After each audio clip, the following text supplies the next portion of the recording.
இன்றைய வீடியோவில் சிறுத்தை பற்றி சுவாரஸ்யமான தகவல்கள் தெரிந்து கொள்ளலாம்.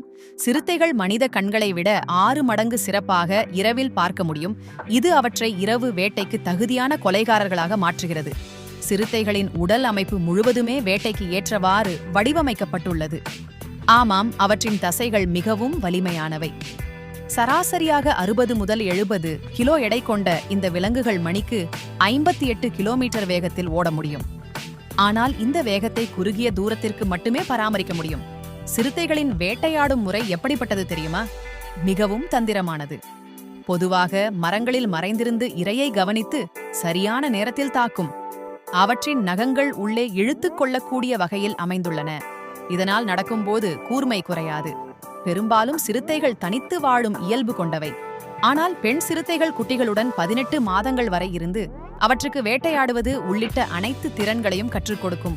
ஒரு முறை 2 முதல் 4 குட்டிகள் வரை ஈனும். குட்டிகள் பிறக்கும்போது கண்கள் மூடியே இருக்கும். 10 நாட்களுக்கு பிறகுதான் கண்கள் திறக்கும். முதலில் சிறிய விலங்குகளை வேட்டையாட கற்றுக்கொள்ளும். பின்னர் படிப்படியாக பெரிய விலங்குகளை வேட்டையாட பழகும். சிறுத்தைகளின் வாழ்விடம் ஆண் சிறுத்தைகள் சுமார் 70 சதுர கிலோமீட்டர் பரப்பளவை தங்கள் எல்லையாக கொண்டிருக்கும். பெண் சிறுத்தைகள் 25 முதல் 30 சதுர கிலோமீட்டர் பரப்பளவில் வாழும்.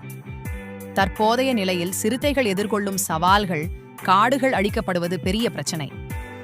இதனால் வாழ்விடங்கள் குறைந்து மனித விலங்கு மோதல்கள் அதிகரிக்கின்றன. 1972இல் சிறுத்தைகள் பாதுகாப்பு சட்டம் கொண்டு வரப்பட்டாலும் இன்னும் பல சவால்கள் உள்ளன. காடுகளை பாதுகாப்பது முக்கியம். மேலும் மனித குடியிருப்புகளுக்கு அருகில் சிறுத்தைகள் வராமல் தடுக்க வேண்டும்.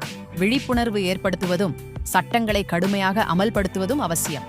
இல்லையெனில் வரும் காலங்களில் இந்த அற்புதமான உயிரினங்களை காண முடியாமல் போகலாம்.